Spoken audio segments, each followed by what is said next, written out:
इस वक्त एक अहम खबर अब्बास अंसारी को लेकर आ रही है। अब्बास अंसारी मऊ से विधायक और मुख्तार अंसारी के बेटे, जो नवंबर 2022 से जेल में बंद हैं।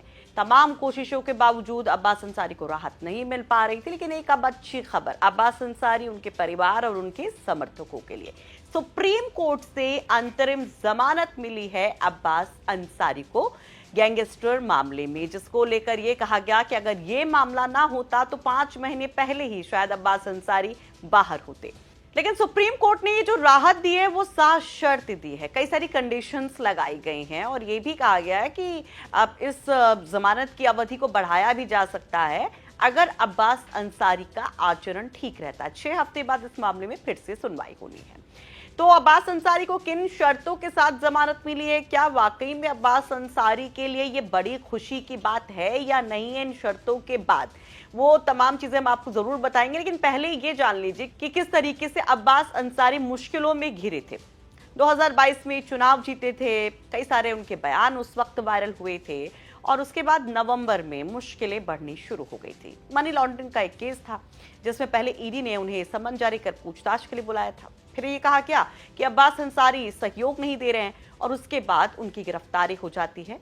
18 नवंबर 2022 से वो जेल में होते हैं। पहले उन्हें नैनी ले जाया जाता है और फिर बाद में उन्हें चित्रकूट जेल भेज दिया जाता है, जहां पर तमाम तरह की स्थिति आपने देखी कि जब अब्बास अंसारी की पत्नी निखत अंसारी उनसे मिलने जाती हैं, तब कहा जाता है कि कई सारे मोबाइल बरामद होते हैं।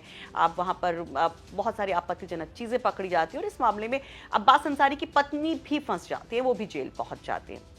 अब्बास अंसारी की जेल बदल जाती है, कासगंज चलाए जाते हैं। इन सब के बीच में कोशिशें जारी रहती हैं कि अब्बास अंसारी को जेल से रिहाई मिल सके, जमानत मिल सके।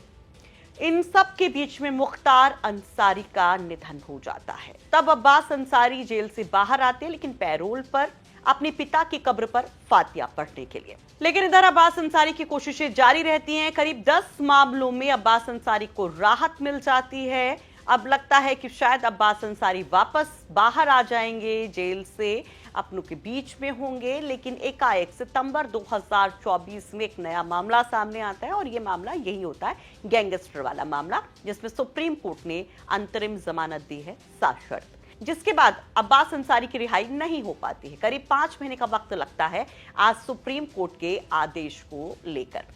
अब क्या शर्तें सुप्रीम कोर्ट ने लगाई हैं, जरा वो भी जान लीजिए। अंसारी को लखनऊ में अपने आधिकारिक आवास पर ही रहना होगा।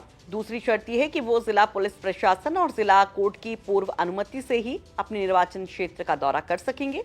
वो विशेष ट्रायल कोर्ट की मंजूरी के बिना यूपी नहीं छोड़ सकते, प्रदेश नहीं छोड़ सकते हैं। उन्हें विचाराधीन मामलों पर सार्वजनिक बयान नहीं देना चाहिए। उन्हें चित्रकूट के सेशन कोर्ट की संतुष्टि के लिए जमानत बॉन्ड भरना होगा।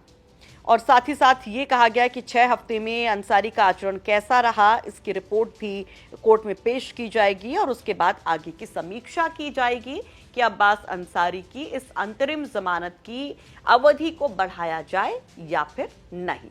आपको बता दें कि कोर्ट में कपिल सिब्बल ने अब्बास अंसारी की पैरवी की। उन्होंने न केवल यहाँ पर अब्बास अंसारी की कासगंज जेल को लेकर अपना तथ्य रखा कि वो बहुत ज्यादा दूर हो गए हैं अपने विधानसभा क्षेत्र से, बल्कि अब्बास अंसारी की कई उपलब्धियां, जिसमें उनका शूटर होना भी एक बड़ी उपलब्धि थी, उसका भी जिक्र किया।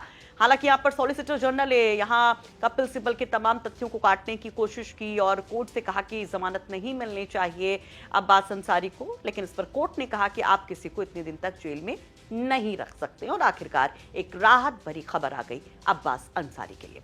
वैसे अब्बास अंसारी को जिस तरीके से सुप्रीम कोर्ट से ये राहत मिली है, इस पर आप क्या कहेंगे? कमेंट बॉक्स में अपनी राय जरूर रखिए।